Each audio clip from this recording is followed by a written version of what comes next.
Bienvenidos una vez más, queridos amigos y hermanos, al canal El Depósito de la Fe. Les habla Leonardo Abdala, ex converso del protestantismo, ahora, gracias a Dios, en la Iglesia Católica. Y en esta ocasión quisiera hacer un video diferente. Esta es la primera ocasión en la que voy a tener un invitado en mi canal. Para mí es un gozo muy grande poder iniciar este nuevo tipo de videos.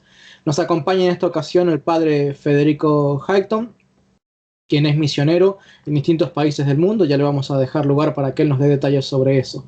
Él ha sido uno de los primeros sacerdotes que yo he conocido en este ministerio, en este apostolado, quien me animó muchísimo a realizar y con el apostolado que estoy haciendo en YouTube. Así que si ustedes están agradecidos por los videos que hago, en gran medida deberían darle gracias en sus oraciones por el padre Federico, porque él me animó mucho a poder comenzar este apostolado.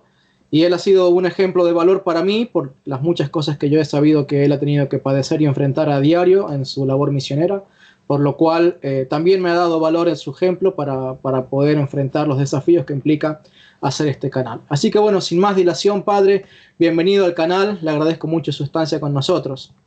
Gracias, Leonardo, muchas gracias. Bueno, padre, el video no se trata de mí, no se trata de mi canal, se trata de usted, su ministerio y el Espíritu Santo que obra en usted para fortalecerle y llevar el Evangelio de Cristo por el mundo. Cuéntenos un poco quién es el padre Federico. Bueno, yo soy argentino, pertenezco a una pequeña comunidad, a la comunidad de San Elías, que nosotros queremos seguir los ejemplos del profeta Elías, dando un testimonio profético, testimonio parresíaco, esto viene, uso la palabra parresía, que viene del griego, que significa transparencia, valentía, coraje. Queremos dar un testimonio profético, parresíaco, de la Santa Fe Católica a los infieles, a aquellos que todavía no conocen a Jesucristo. Y bueno, eso es lo que nosotros hacemos. También la Orden de San Elías tiene un apostolado contrarrevolucionario cultural, para aquellos que ya son cristianos pero que todavía no conocen la fe católica o que son católicos pero católicos tibios, católicos light y no saben cómo responder a las objeciones contra la fe. Entonces la Orden de San Elías tiene estas dos dimensiones, la dimensión cultural y la dimensión misionera. Yo me dedico a la dimensión misionera, por eso voy lejos, a donde el catolicismo no llegó o a donde el cristianismo a secas no llegó, y voy a anunciar a Jesucristo, no voy a hacer una ONG, voy a eso, a anunciar a Cristo, a anunciar el Evangelio. Ok, muchas gracias, padre. Ya nos podrá contar un poco de detalles sobre lo que es su misión y dónde lo realiza. Sí. ¿Cuánto hace que es sacerdote y cómo descubrió su vocación sacerdotal y en particular también su vocación misionera, que puede haber ocurrido en dos momentos diferentes? Cuéntenos un poco de eso, por favor. Bueno, sí, yo soy sacerdote hace ya casi 8 años y descubrí la vocación a los 9 años de edad, cuando estaba preparándome para la primera comunión, y porque cantábamos una canción que era Alma Misionera, que decía: Señor, yo tengo alma misionera, no importa donde sea, tú llámame a servir, llévame donde los hombres necesiten tu palabra, llévame donde los hombres tengan sed de ti. Y esta canción la cantamos millones de veces mientras nos preparamos para la primera comunión, y al cantarla, sin darme cuenta, el Espíritu Santo puso en mi alma un deseo enorme de misión, un deseo de evangelización, un deseo de hacer lo que esa canción decía. Yo no conocía a ningún misionero, ni siquiera conocía la historia de un misionero, no sabía nada de las misiones, solamente conocía esa canción. Y solamente cantar esa canción de cara a la primera comunión y haberla cantado muchas veces en la capilla hermosa de mi colegio, fue el ámbito, eso fue el contexto en el cual el Espíritu Santo suscitó mi vocación sacerdotal y misionera. Después crecí y en la adolescencia muy a menudo me olvidaba de esa experiencia infantil, pero muy a menudo la experiencia volvía, el recuerdo de la experiencia volvía, y ya como adolescente y como joven pensaba en la perspectiva del ideal misionero, pensaba en la vida misionera, y me llenaba de gozo por anticipado. Y cuando pensaba en el hermoso ideal de casarme y tener muchos hijos, me daba gozo. Pero cuando pensaba en el ideal de ser misionero, ahí explotaba de gozo. Y estuve hasta que al final di el paso, después de haber tenido mis novias, di el paso y bueno, y a los 24 años entré al seminario y bueno, estudié y después de estudiar y ordenarme sacerdote, me fui a las misiones. Muy bien, padre. La verdad que me impresiona qué importante que es las buenas canciones en la Iglesia Católica. Qué importante es rodearse de buenos consejos, no solamente de los padres, de amigos, de sacerdotes, sino también de lo que uno ve, escucha y lee. Porque esas cosas en Así un es. niño influencian muchísimo.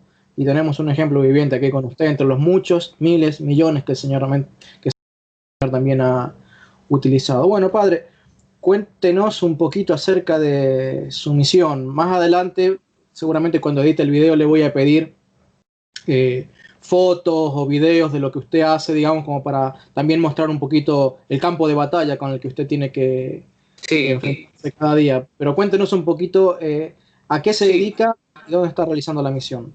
Bueno, nosotros, yo primero, mi primer destino de misión fue en Lituania, pero Lituania son cristianos, así que ahí estuve un breve tiempo, y de ahí me fui para Taiwán. Estuve en Taiwán misionando a los infieles, a los paganos, anunciando la fe católica en las calles. Y de ahí Dios me llamó al Himalaya, así que me fui de Taiwán al Himalaya y Dios me llamaba a ir al Tíbet, literalmente. Logré ir al Tíbet, a Lhasa, que es la capital. Vimos que no era posible vivir ahí por razones evidentes, por razones legales. No era posible conseguir una visa para vivir ahí. Así que me fui a descubrir, vamos a decir, el lado indio de la meseta tibetana, que está justo al lado del Tíbet chino, que es una zona donde se profesa el budismo tibetano y que fue gobernada por monjes tibetanos y que hoy en día está marcada por toda la cultura tibetana, que es en la frontera de Nepal, India, Tíbet chino y Bután. Un enclave olvidado, un enclave ignoto, un enclave un poco conocido llamado North Sikkim, es el norte de Sikkim. Sikkim era un reino pagano. Y bueno, en 1975 Sikkim pasó a formar parte de la India. Y yo llegué allá a Sikkim, al norte de Sikkim, porque me enteré que el obispo me había dicho que ahí no había presencia católica, que ahí no había ningún misionero, que ahí no había ninguna parroquia. Entonces, por eso fui ahí, para anunciar a Jesucristo, para anunciar la fe católica a los infieles, a los paganos, a los budistas, a los idólatras. Y bueno, fue una alegría enorme. Ahí esto pasó, fundamos la misión el 1 de mayo del 2016, fiesta de San José Obrero. Llegué con un compañero laico que también fue a predicar conmigo el Evangelio y bueno, fue una misión que empezó de cero y lo que hicimos fue eso, empezar a visitar a las personas para anunciarles el Evangelio. A los Pasado un tiempo me ofrecieron si podía dirigir y refundar una pequeña escuela que había ahí. Dije que no era lo mío, que yo había ido a anunciar el Evangelio de las casas, no a una escuela, pero me insistieron mucho y al final terminé aceptando. Y por eso refundé y todavía dirijo una escuela, la escuela St. John's International School, la Escuela Internacional San Juan, que tiene un nombre muy rimbombante, pero es una escuela muy pequeña, en medio de las montañas, en medio del Himalaya, una escuela para niños desde los 3 años de edad hasta los 11 años de edad, y una escuela donde el objetivo principal es anunciar la fe católica, es anunciar a Jesucristo. Una escuela donde la mayor parte de los alumnos son paganos, son alumnos que no están bautizados, son budistas, son hinduistas, y bueno, una escuela donde les enseñamos la Biblia a los niños, donde les enseñamos a rezar, donde les enseñamos las virtudes, les inculcamos también la música sacra y donde los niños también pueden participar de la Santa Misa. Donde los niños se enamoran de Jesús y de la Virgen y donde se predica, por supuesto, en contra de la idolatría. Bueno, esta escuela se mantiene con limosnas de los católicos. Es una escuela que depende de la providencia de Dios y justo recién antes de este reportaje estaba sacando las cuentas con Cristian para ver si podríamos mantener la escuela el año que viene. y bueno, esta escuela y esta misión del norte de Siquil recibe voluntarios de muchas partes del mundo, católicos, que van a misionar, que van a anunciar el Evangelio, que no van a, vamos a decir, a hacer un diálogo vano con los demás, sino que van a anunciar a Jesucristo a tiempo y a destiempo, oportuna e inoportunamente. Recibimos voluntarios de muchos lugares. Y bueno, pero el apostolado en ese lugar no se limita a la escuela, sino que también se expande a otros lugares. Nos vamos a visitar las casas, nos subimos a la 4x4 y vamos a aldeas más remotas y a anunciar a Jesucristo. Y después nos pasó que por distintos motivos que Dios nos mostró, que el Espíritu Santo nos mostró, una vez que la escuela estuvo refundada, la escuela sigue funcionando, tiene maestros locales, tiene una encargada que es católica, y católica vieja, hace mucho tiempo, que es muy buena, que es nativa, y entonces vimos que el Espíritu Santo nos llamaba a desarrollar la cuenta regresiva misionera, Vision Countdown, basada en Mateo 24:14, que dice, que reza, que el Evangelio será anunciado a todos los pueblos y entonces vendrá el fin. Y por eso que hicimos una lista de los pueblos donde aparentemente, según nuestros reportes, el Evangelio no fue anunciado. Y empezamos a trabajar activamente en esto, en identificar esas tribus, esas etnias, esos pueblos que no escucharon el Evangelio y a ir, y a rezar por ellos y a ir. Y como vimos que muchas de esas tribus aparentemente estaban en un país, en lo que antiguamente se llamaba Indochina, por eso es que misiles a Indochina y bueno, con un voluntario, con un amigo francés y con la bendición de nuestro obispo, nos fuimos al norte de Indochina y ahí a buscar estas tribus. Bueno, realmente es una aventura fascinante. Encontramos 2 de las tribus de la lista, a los Chao y a los Alu, la tribu Chao y la tribu Alu, y les empezamos a predicar el Evangelio a ellos. Ellos no conocían el nombre de Jesús. Literalmente, les mostramos una cruz, no sabían qué era eso. Le decíamos Jesús, no sabían qué era eso. Bueno, como eso es en la frontera de China, muchos ahí hablaban chino, así que nos manejamos en chino mandarín. Y bueno, ¿y qué pasó?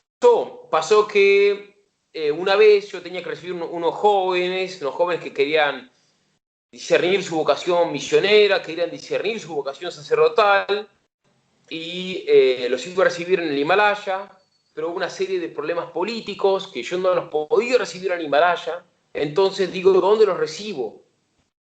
Y como todavía no habíamos empezado la misión en Indochina, dijo, bueno, los voy a recibir en el... Entonces, Padre, desde ¿puede repetir un me fui poquito? al África Padre, subsahariana. Padre, ¿puede repetir un poquito esos últimos 10 segundos? Porque se cortó acá la conexión y no creo que la gente haya podido escuchar. Bien, estamos con que unos jóvenes estaban discerniendo su vocación al sacerdocio. Y entonces querían ir a misionar conmigo. Y entonces yo los iba a recibir en el Himalaya. Pero hubo una serie de problemas por los cuales fue imposible recibirlos allá. Entonces, y como todavía en ese momento no había empezado la misión los recibí en África. Entonces me fui hasta el África, al África subsahariana, Y ahí con esos jóvenes predicamos a 2 tribus en el África, y una tribu musulmana y una tribu fetichista, una tribu satanizada. Y bueno, así es que nace nuestro proyecto africano, por providencia de Dios. Por eso que al día de la fecha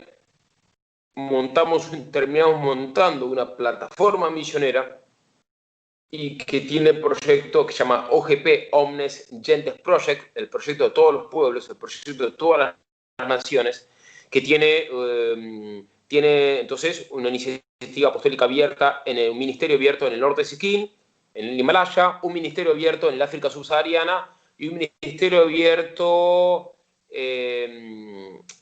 también en Indochina, y ahora vamos por otras partes. Muy bien, padre.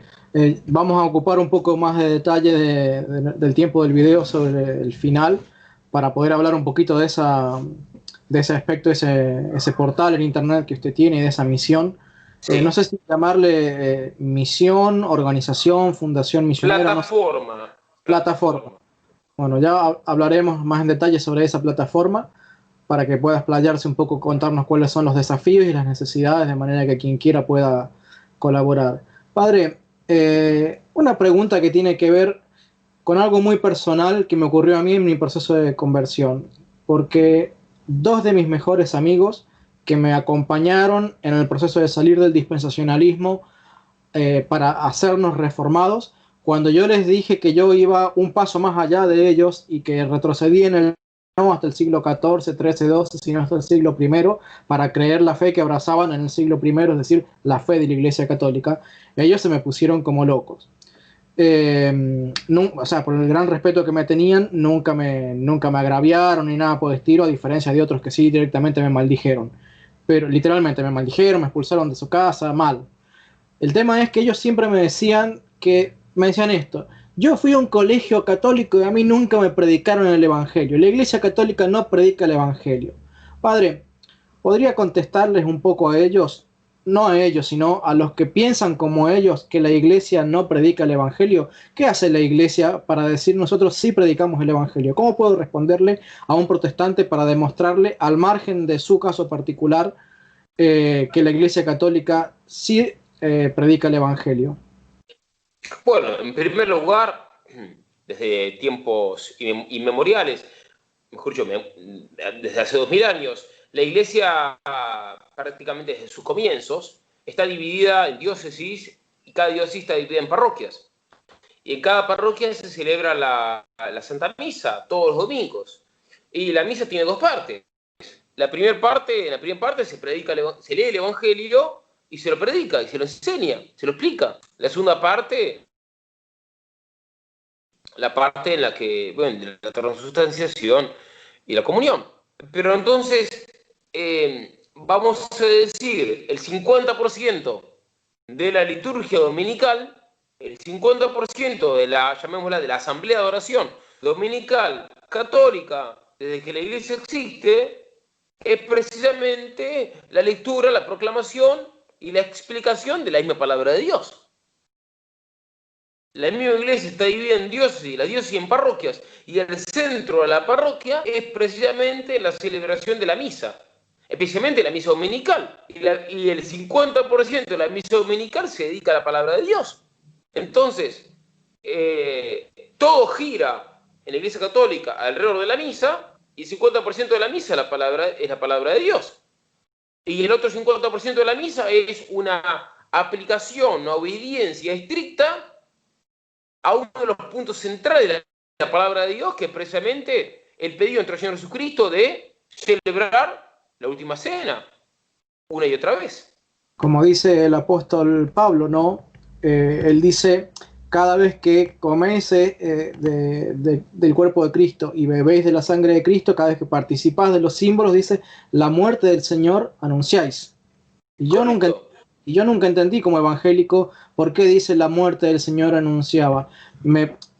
Como evangélico entendía que eso es, bueno, nos lo proclamamos entre nosotros, pero cuando uno después va y estudia la iglesia primitiva, se da cuenta de que uno de los aspectos o una de las formas en las que la iglesia evangelizaba es esto que usted dice, que si bien había una parte de la misa que era reservada exclusivamente para los fieles, había otra parte, la primera parte de la misa, que era la misa de los catecúmenos, ¿sí? En donde ahí justamente se hacía mucho énfasis en la invitación a arrepentirse, a bautizarse, a aceptar y abrazar la fe por completo y a anunciar todas las virtudes de la fe cristiana, como uno de los Entonces, mecanismos o claro. instrumentos, el único.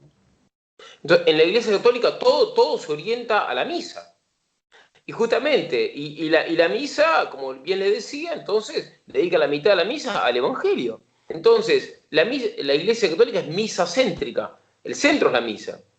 Entonces, y todo lo demás, escuelas, universidades, hospitales y demás obras de misericordia que por caridad la Iglesia tiene, siguiendo el pedido de Jesucristo de ser buenos samaritanos, pues es una parábola central de la enseñanza de Jesús, ser buenos samaritanos, y por eso, siguiendo ese pedido del Señor de ser buenos samaritanos, la Iglesia la Iglesia se gasta y se desgasta desde hace 2000 años para fundar obras de misericordia.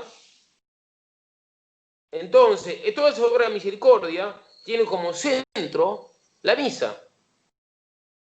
El centro de una escuela católica es justamente la misa, que de pronto se celebra una vez por semana, una vez al mes, según cada escuela, según las posibilidades de cada escuela. Ahí está el centro. Yo quiero hacer una aportación, porque me gustaría que usted después pueda explayarse un poquito sobre ese tema de las obras de misericordia como un medio para evangelizar, ¿sí? Porque usted sabe que entre los protestantes, yo no sé si en todas las denominaciones sería así, pero al menos entre los evangélicos yo había leído, sin ser un experto en misionología, pero había leído que se decía que William Carey, un misionero Sí, en la evangélico India. protestante, ¿cómo? De la India, sí, fue la India. Sí, que se le conoce como el padre de las misiones, y por lo que he leído, de vuelta, no sé si, no tengo las pruebas de que eso es así, pero por lo que he leído, él fundó una nueva metodología entre los protestantes de ir y hacer misión, que es justamente ir y fundar escuelas, fundar instituciones, ¿sí? Y por medio de esas instituciones llegar a poder predicar el evangelio entre los paganos. Ahora, esto que nos dijo usted recién, que tal vez pasó desapercibido para algún oyente, usted dice y dijo que la iglesia ha usado las obras de misericordia desde el siglo I para evangelizar a las personas. O sea, no solamente la misa, ¿sí? Y esa sección especial de la misa que es la proclamación del evangelio, sino además que por medio de las obras de misericordia, la iglesia ha evangelizado durante 2000 años. Ahora, los evangélicos que dicen que la iglesia católica no evangeliza, se olvidan de que la iglesia católica le ganó a los evangélicos por 1800 años en su forma Claro. de evangelizar por medio de las obras de misericordia. Correcto, Es correcto. probable que alguien haya habido, algún misionero antes haya misionado y hecho obra misionera entre los evangélicos por medio de obras de misericordia, pero no era la regla. Se Claro. puso de moda y se hizo popular a través de William Carey. Ahora, ¿podría contarnos un poquito en detalle acerca de estas obras de misericordia que la Iglesia bimilenialmente ya tiene sosteniendo el Evangelio como ninguna institución en el mundo? No hay institución en el mundo que tenga tantos hospitales, tantos orfanatos, tantas nosocomios, no existe sobre la tierra. ¿Podría No, contarnos claro. eso? Pero incluso es mucho más radical. En un hospital, el hospital que todos conocemos, el hospital fue un invento de la Iglesia Católica. Y hay otros más, ya nos va a contar de eso. Sí, la universidad misma fue inventada por la Iglesia Católica. La universidad, a secas.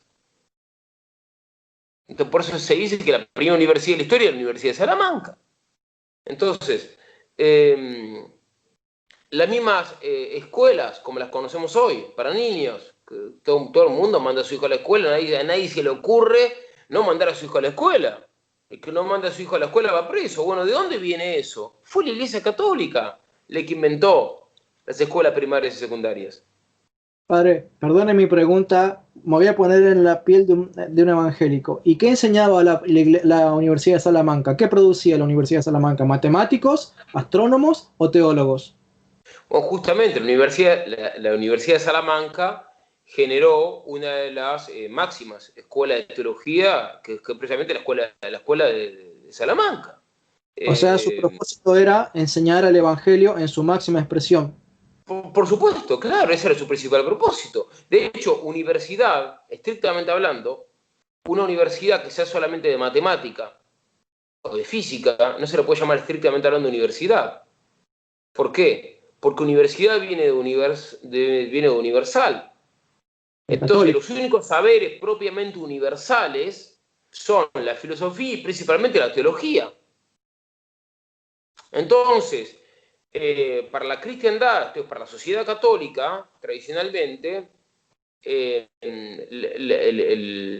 lo propio de la universidad, lo más propio de la universidad, era justamente el estudio de la teología y de la filosofía, que son los dos saberes que se pueden llamar universales.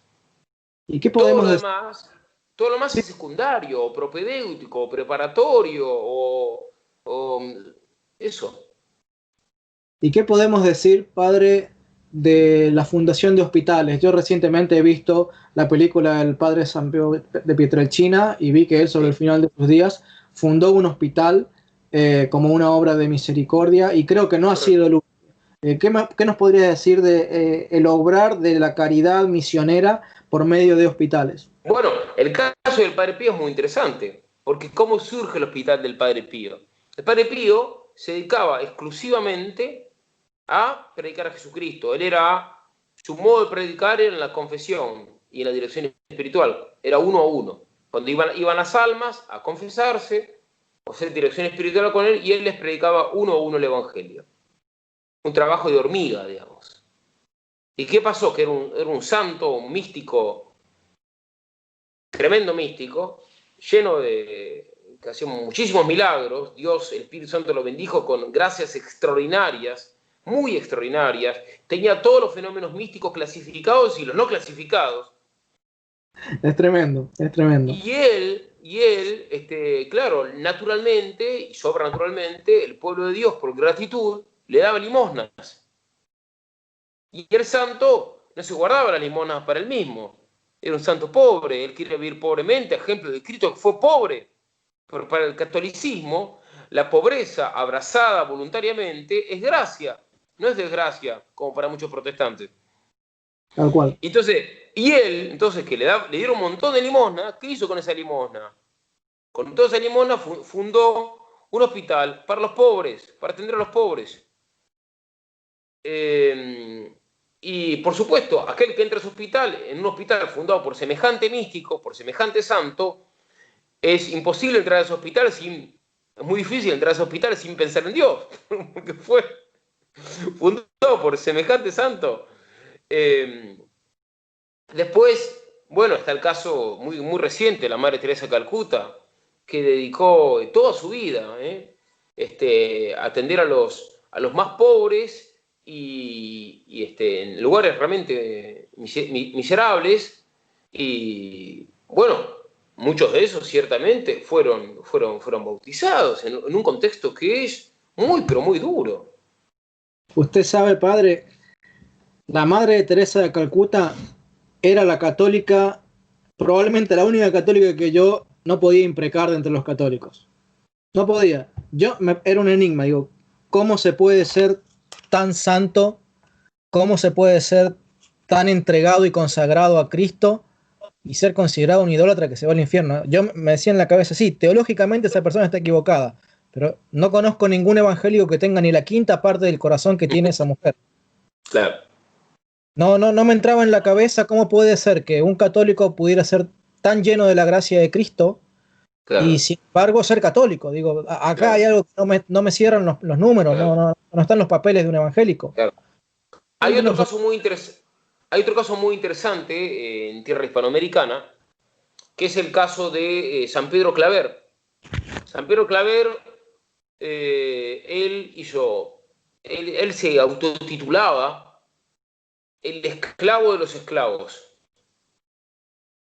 Era un santo, eh, se fue a Colombia en la época de la conquista de América, y cuando llegaban los barcos con esclavos, recordemos que la esclavitud fue un fenómeno de modo principalísimo protestante. El catolicismo condenó la esclavitud. Pero el protestantismo históricamente practicó la esclavitud en enorme medida. Y por más que de pronto algunas sectas estuvo en contra, pero en general el protestantismo practicó la esclavitud y la promovió, la defendió, la justificó, incluso la justificó bíblicamente. Y cuando llegaban masas de esclavos a Colombia, esclavos africanos, paganos, San Pedro Claver iba y los evangelizaba, les predicaba el evangelio, los bautizaba, les daba de comer, les daba de tomar, los abrazaba, les daba vestido, se desvivía por ellos, los curaba de sus heridas. Es un ejemplo único el de San Pedro Claver, o más que único, paradigmático, de un equilibrio perfecto entre las obras de misericordia corporales y las obras de misericordia espirituales. Él bautizó, según las estadísticas, casi unos 400.000 paganos, aproximadamente. Qué Y barbaridad. a su vez, a cada uno de esos a los paganos que él atendía, a los paganos que él predicaba, a los paganos que él bautizaba, él también los atendía materialmente, también los atendía corporalmente. Tradicionalmente, en la misionología católica, y esto se desprende de los mismos documentos magisteriales de los papas, toda misión católica tiene que tener la iglesia, por supuesto, en primer lugar, la casa de los sacerdotes, los misioneros, pero también tiene que tener una escuela, también tiene que tener en lo posible un dispensario médico. En la concepción católica va todo junto, en la medida en que sea posible. ¿Por qué? Porque tenemos alma, pero también tenemos cuerpo. Tenemos cuerpo y también tenemos alma. Lo principal es el alma, sí, correcto, pero también tenemos cuerpo. Entonces, justamente, el catolicismo aspira a practicar las obras de misericordia espirituales, en primer lugar, pero también las obras de misericordia corporales.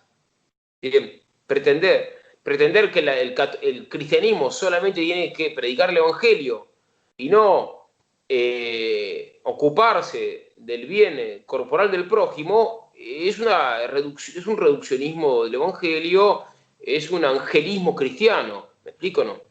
Usted sabe, padre, ahora que me hace acordar, una de las cosas que más me molestaba de los evangélicos cuando yo todavía era evangélico era, muchas veces venían personas a la iglesia, iglesia entre comillas, ¿no? O sea, iglesia en Claro. el sentido amplio, no en el sentido El estricto. templo, sí. Venían al culto, sí, y con el hijo enfermo, y venían a pedir que el pastor orara por, por el bebé enfermo. Y sabe que estando yo al lado, me decían así cara a cara, no puedo orar por él porque la iglesia no está para orar por los enfermos, está para predicar el evangelio. Y yo me retorcía de bronca por dentro, porque digo, ¿cómo puede ser que rechaces el orar por un necesitado, independientemente de tu confesión? Cristo curó saduceos, fariseos, paganos, romanos, eh, gente de todas las naciones que eran enemigas de los israelitas, y sin embargo los curó y los sanó. Yo no tengo el poder para sanar, pero ¿cómo no pedirle al Señor por eso? Entonces, esa división extremista que planteaban los evangélicos de yo estoy para predicar el evangelio, no para sanar enfermos, realmente me ponía muy mal, y justamente contrastaba muchísimo con el tema de la Madre Teresa de Calcuta, por decir uno de los tantos ejemplos, ¿no? De que yo veía que Así Santiago es. dice, ¿por qué le decís que vete en paz, pero no le das lo que necesita para abrigarte? O sea, y justamente lo que hacían los evangélicos era eso, ¿no? Le decían, sí, vete en paz, Cristo te bendice, pero no le daban lo que necesitaba para saciar su cuerpo, por así decirlo, en el buen Qué sentido, ¿no? locura. Qué brutalidad, qué brutalidad. Y otra cosa, padre, que me llamó muchísimo la atención, y esto ya durante mi proceso de conversión, tal vez los últimos meses, cuando ya me había abocado por completo a ver y a estudiar la vida de los santos, fíjese que en ese sentido, qué útil que fue YouTube para mí, ¿no? Porque en YouTube, a pesar de que eran películas que tenían 40, 50, 60 años, pude encontrar películas de un montón de santos. Y uno de ellos era un San Damián, no me acuerdo Titán. de qué. Sí, sí, sí. San Damián de Beuster. el que fue un sacerdote que fue a una isla También de Beuster, sí, sí, de sí. leprosos. ¿Estamos hablando de lo mismo? El apóstol llamado el apóstol de los leprosos. Exacto. Le quiero contar algo. Sabe que yo prediqué de San Damián varias veces cuando era evangélico, porque nos engañaban haciéndonos creer que era un misionero evangélico.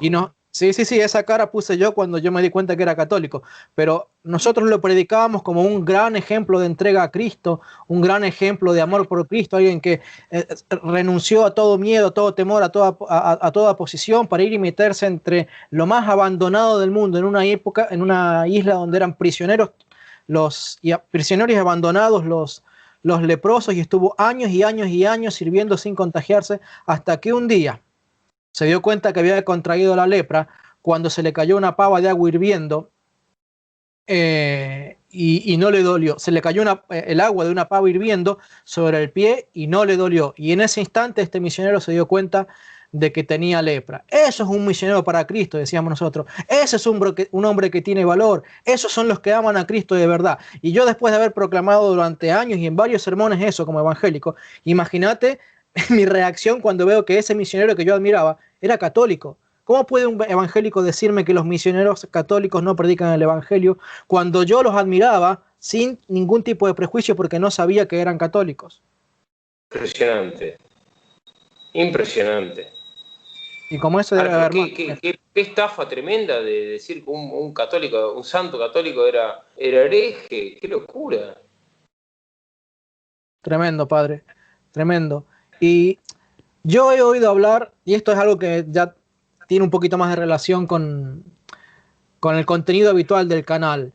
Es algo que un área que todavía no he demasiado, pero que habiendo leído en los libros de historia, he leído de algunos misioneros que fueron particularmente muy influyentes en algunos países, que literalmente ganaron países enteros porque Dios obró por medio de milagros con esos misioneros. No sé si el misionero que fue a Irlanda puede ser uno. Sí, claro, San Patricio. San Patricio, ¿puede contarnos de él? San Patricio convirtió Irlanda para Cristo. Él mismo se enfrentó a los brujos que estaban satanizados, que tenían comercio con el demonio y que hacían prodigios diabólicos, y el santo hacía milagros, y el santo haciendo milagros derrotó a los brujos satanizados. Y de ese modo, ese santo convirtió toda Irlanda para Cristo. Usted sabe, padre, que una de las cosas que a mí más me llamaba la atención cuando yo contrastaba el Nuevo Testamento, aprendiendo y entendiéndolo como lo entendían los católicos y contrastándolo con mi antigua comprensión como evangélico, yo veía que los misioneros evangélicos agarraban y hacían grandes esfuerzos, muchas veces sacrificándose en su salud, o sea, eso hay que reconocerlo. Muchos misioneros realmente aman a Cristo, sobre todo en las líneas teológicas que yo seguía, no porque donde yo estaba no eran de los chantas estos que buscan traficar con Cristo, sino personas que en su honestidad estaban engañados, pero le entregaban su honestidad a Cristo, y eran sinceros en lo que creían. Y conocía de un montón de misioneros que iban y predicaban, se metían en la selva, padecían enfermedades, padecían muchos sufrimientos por la causa de Cristo, pero yo veía que le faltaba algo con respecto a los misioneros del Nuevo Testamento. Porque yo veía que en los misioneros del Nuevo Testamento, ellos decían que no andamos con excelencia de palabras, como dice el apóstol Pablo. Dice, yo no predico con la sabiduría humana, poder del Espíritu Santo, pero como evangélico yo entendía, pero es que es automático, que poder del Espíritu Santo se referirá a que cómo Dios obra con poder haciendo que mi predicación convierta a personas. Pero cuando uno estudia la historia de la misionología de la Iglesia Católica, sin yo ser un erudito para nada en el tema, no hace falta leer demasiado para darte cuenta de que hay toda una continuidad en el obrar del Espíritu Santo por medio de los misioneros católicos, que es muy frecuente que las ciudades completas se convirtieran a Cristo porque los misioneros obraban muchos milagros, ¿sí? Claro, Me viene, por ejemplo, y yo le voy a dar lugar para que usted cuente mucho. Piense, padre, en varios testimonios que nos pueda ir contando. Yo le voy a contar uno que para mí fue importante. Por ejemplo, cuando encontramos en el relato de San Clemente Romano, el Papa, el tercer Papa después de Pedro, en el relato de San Clemente Romano se narra que en una ocasión San Clemente estaba celebrando la misa y había una mujer en la misa que era la esposa de uno de los gobernantes de no me acuerdo qué ciudad, no sé si de Roma, si de qué ciudad. La cuestión es que el esposo de esta mujer no era creyente, ¿sí? Y en un momento dado se enferma,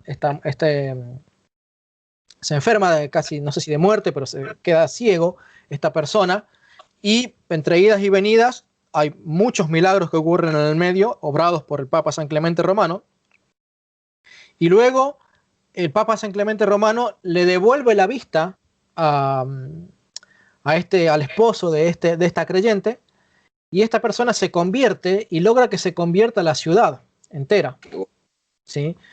Y después el Papa Clemente Romano lo envían exiliado a una ciudad que está no sé en qué mar, donde había unas minas de extracción de minas, así como lo exiliaron al apóstol Juan, también lo exiliaron a él, e hizo tal cantidad de milagros, casi toda la isla, y no había ni un solo hereje en esa isla, ¿sí? Y pienso, por ejemplo, en el apóstol Pablo predicando en Chipre, en donde sanó, no sé si procónsul era el título o el gobernante de la ciudad, y también se empiezan a convertir masivamente porque los apóstoles, las señales de su apostolado le seguían. Y sabe qué gran sorpresa fue para mí que encontrar que esas mismas señales no le hicieron solamente los apóstoles, sino que Policarpo, San Clemente, San Ignacio de Antioquía y un montón de los discípulos apostólicos tenían esas mismas señales, y por donde ellos iban predicando, el Espíritu Santo iba convirtiendo personas sin que ellos fueran grandes predicadores, sino por los milagros que ellos obraban. Y eso me hizo entender por qué la Iglesia Católica llegó a conquistar Roma, porque se convertían de ciudades enteras cuando se convertían los gobernadores, ¿sí? Usted mientras vaya contando algunas anécdotas que seguramente tendrá para contar de casos similares en la época medieval o en la iglesia primitiva, yo voy a buscar justamente esa acá porque hay una frase que dice el esposo de esta mujer que realmente me conmovió. Así que le voy a dar lugar para que cuente tal vez alguna anécdota mientras yo me tomo el trabajo acá de buscar ese relato. ¿Le parece, padre? Sí, sí, sí, sí, sí. Bueno, Cuéntenos. cuento el caso de un caso muy, muy hermoso de San Luis Beltrán, misionero en Sudamérica, que él, rezando el Santo Rosario, obtuvo muchas, por supuesto muchísimas conversiones, decenas de miles o cientos de miles de conversiones, y a su vez él obtuvo, San Luis Beltrán, rezando el Rosario, muchas curaciones de enfermos, incluso resurrecciones de muertos. Hay otro caso, son casos reales, de San Francisco Javier, que es mi santo preferido. San Francisco Javier es el patrono de las misiones, y junto con Santa Teresita Niño Jesús. Y San Francisco Javier fue a misionar al Oriente, y una vez estaba en la India y estaba predicando a los paganos, y los paganos no lo escuchaban, los paganos no le prestaban atención, estaban indiferentes ante su prédica. Y entonces el santo, había un muerto ahí, entonces el santo, para que le presten atención, resucita al muerto. Y ahí los paganos lo empezaron a escuchar. Hay muchos casos. Cuéntenos, padre. San Francisco Javier, otro caso real. Estos casos San Francisco Javier están documentados, están testificados en documentos públicos. Estaba San Francisco Javier caminando por la India, misionando, y de pronto ve una señora llorando, desconsolada, pagana. San Francisco Javier le pregunta a la señora qué le pasaba.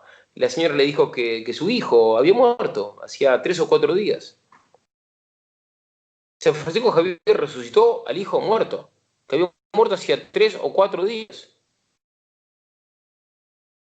Qué bárbaro. Entonces, después, bueno, los milagros tremendos que hizo San Patricio cuando enfrentó a los brujos satanizados. Después son muchísimos los milagros que hay. La historia de las misiones católicas es una historia de milagros. De hecho, tan seria la cosa, Tan es así que una vez, me acuerdo perfectamente, yo había escrito una crónica cuando yo había empezado a misionar, había empezado a publicar algunos textos en internet al comienzo, y un gran teólogo, el padre Iraburu, español, que ya tiene más de 80 años, teólogo de la Escuela de Toledo, él puso un comentario diciendo: ruego a Dios para que Él bendiga tu predicación con milagros, y puso así: lo ordinario en las misiones, lo ordinario es que Dios bendiga la predicación de los apóstoles católicos con milagros, cuando la predicación es hecha a paganos. Eso es lo ordinario en la historia de la Iglesia. No sabe cuántas ganas me da, padre, de que podamos hacer un reconto de todos esos casos y hacer un video exclusivo de esas cosas. Bueno, pero eso da para escribir bibliotecas enteras. Justamente, ¿no? La Iglesia está llena de libros fidedignos, documentados, de la historia de los santos y sus tremendos milagros. De hecho, hay un término que la Iglesia aplica a ciertos santos, que es el de taumaturgo. Uno de los casos, entonces, a la Iglesia a ciertas personas les ponen el título de taumaturgo, o el epíteto. Es el caso, por ejemplo, de San Gregorio Taumaturgo. No sé si He lo sentido conoces. nombrar de él, pero no San conozco mucho. Gregorio Taumaturgo fue apóstol en Armenia. Armenia fue la primera nación del mundo convertida como nación al catolicismo, al Antes cristianismo. incluso que Roma, para algunos evangélicos que dicen Armenia se convirtió al evangelio antes que Roma. Correcto. Bueno, y uno de los grandes, o el mayor apóstol de Armenia, fue San Gregorio Taumaturgo. Y cuando llegó San Gregorio Taumaturgo a su diócesis, o a su territorio eclesiástico, habían 16 o 17 católicos. Cuando San Gregorio Taumaturgo se fue al cielo, quedaban solamente 16 o 17 paganos. Perdón la risa, padre, es que la ironía de Dios al mostrar su Sí. poder me sorprende, me llena de gozo. Este santo, un santazo, bueno, llegó un momento que tenía tantas conversiones que la gente ya no entraba en el lugar de culto. No había espacio. Entonces dijo, bueno, hay que hacer un lugar de culto más grande, hay que hacer una iglesia grande. Pero no había lugar en la ciudad, no había lugar. Solamente había un lago y una montaña. Eso quería contarte. Entonces el santo le dijo al monte que se mueva, recordando la palabra del Señor, que aquel que tenga fe como un grano de mostaza moverá los montes. Y el santo literalmente movió un monte, y sobre ese monte hizo la iglesia. Usted sabe, padre, que yo quería preguntarle si había oído de ese milagro. Yo no sabía que era de San Gregorio Taumaturgo, pero gracias por traerlo a colación, porque justo era que yo se lo tengo que preguntar. Y hay un hermoso texto que es uno de mis preferidos, que es la Catena Aurea, que es una selección de comentarios de los santos padres,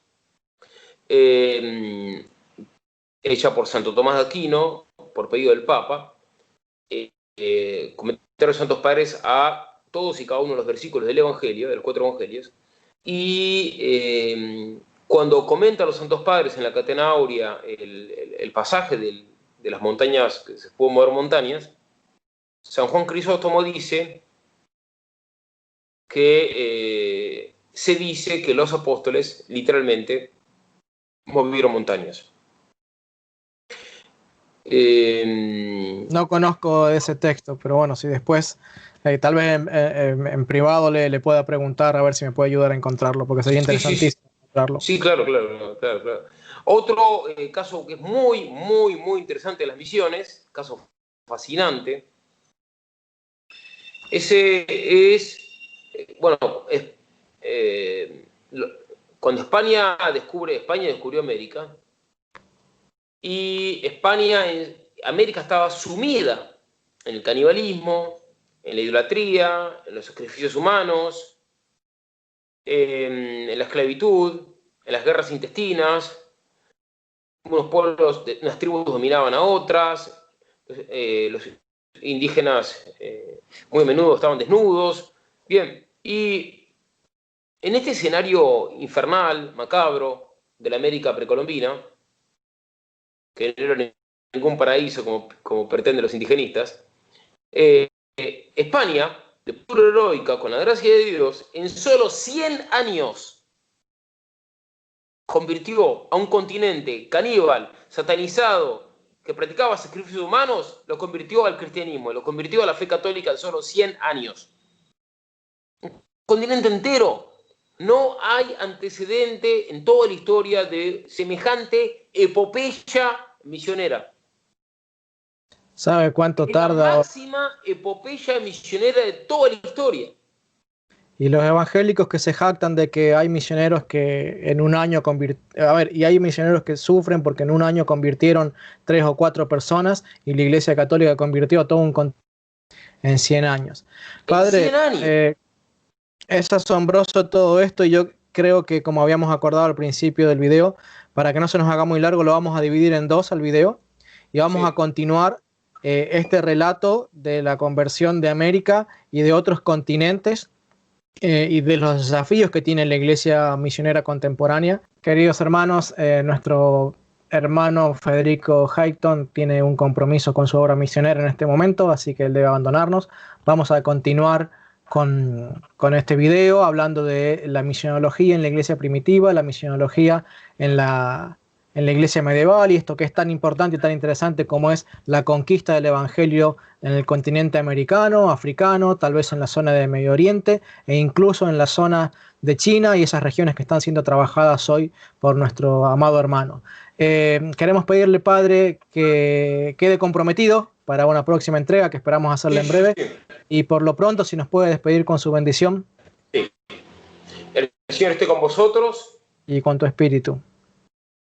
Que Dios Todopoderoso los bendiga y derrame sobre ustedes las mejores gracias. Por Cristo nuestro Señor. Amén. Los bendiga en nombre del Padre, y del Hijo, y del Espíritu Santo. Amén. Que Cristo Rey. Muchas gracias, Padre. Que Dios le bendiga y viva Cristo Rey. Adiós. Hasta